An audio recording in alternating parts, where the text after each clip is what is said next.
সুপ্রিয় শিক্ষার্থী বন্ধুরা, এই ৮০ নম্বর প্রশ্নের গয়ের উত্তরের জন্য উদ্দীপকের কিছু অংশ দেওয়া আছে।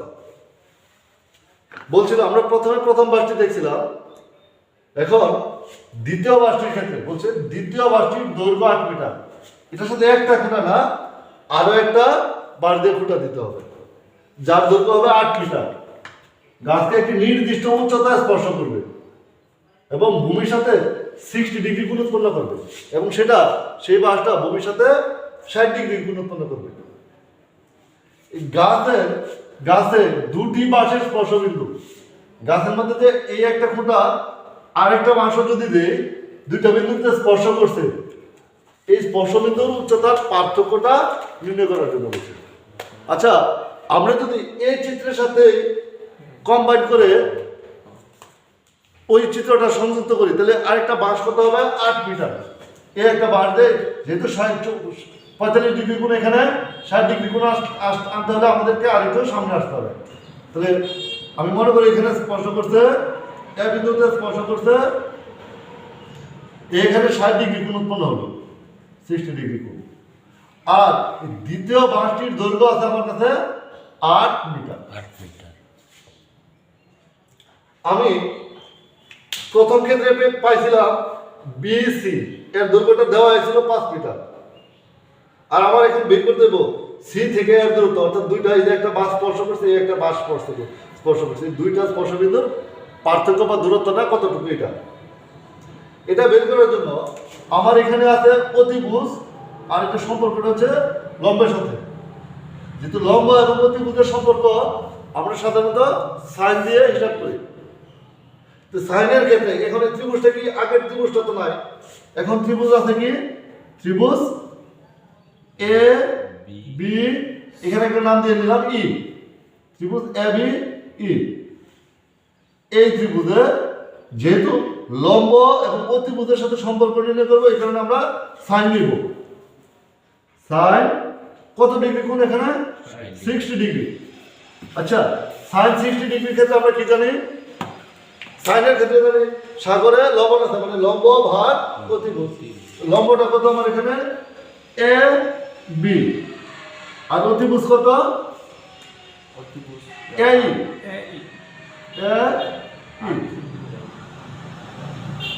তাহলে সাইন 60 ডিগ্রি মান আমরা জানি √3/2। আর এ বি এর মানটা কত? এ বি এর মান আমি সঠিক জানি না, না জানলে এই এ বি এর দুইটা টুকরা করা হয়েছে, একটা হচ্ছে এ থেকে সি পর্যন্ত, আর একটা সি থেকে এ পর্যন্ত।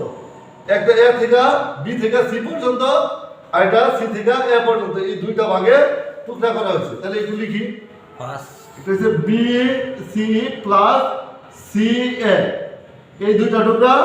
আর আমার এই মানে যে দ্বিতীয় বাঁশটার দৈর্ঘ্য, দ্বিতীয় বাঁশটার দৈর্ঘ্য প্রশ্নের মধ্যে দেওয়া আছে আমার ৮ মিটার। ৮ মিটার। এখন আমি কি করব, ওই যে আগের কথা একটু আগে করছিলাম আর গুণন বা কোনাকুনি গুণন।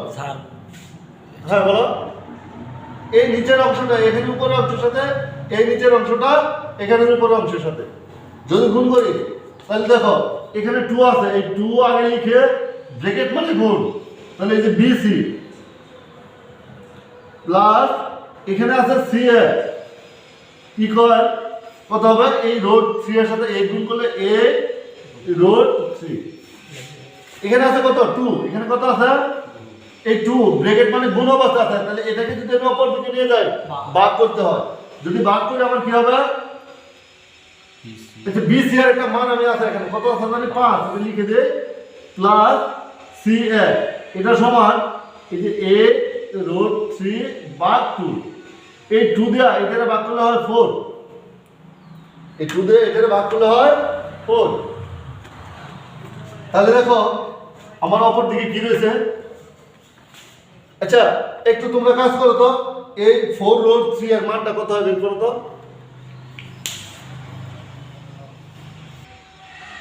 আচ্ছা, তাহলে আমরা পেলাম 5 প্লাস সি এ ইকুয়াল 6.92। আচ্ছা, এই 5 আমরা সংখ্যাগুলিকে একদিকে নিয়ে যাই। এই 5 এদিকে আছে আগে প্লাস চিহ্ন, অপর দিকে গেলে হবে মাইনাস। তাহলে CA ইকুয়াল 6.92 মাইনাস 5। তাহলে 5 এতে CA ইকুয়াল 6.92 থেকে 5 বাদ দিলে 1.92। আচ্ছা, তাহলে আমার তো চাইছিল এই যে স্পর্শ বিন্দু সি বিন্দু এবং এ বিন্দু এর পার্থক্য, দূরত্বের পার্থক্যটা কত পাইলাম তাহলে 1.92। এককটা যেহেতু ছিল মিটার, এখানে লিখবো মিটার প্রায়। আমি আশা করি তোমরা অঙ্কটা বুঝতে পারছো। যদি কোথাও সমস্যা হয় আমাকে একটু নক করে জানাবে। ধন্যবাদ।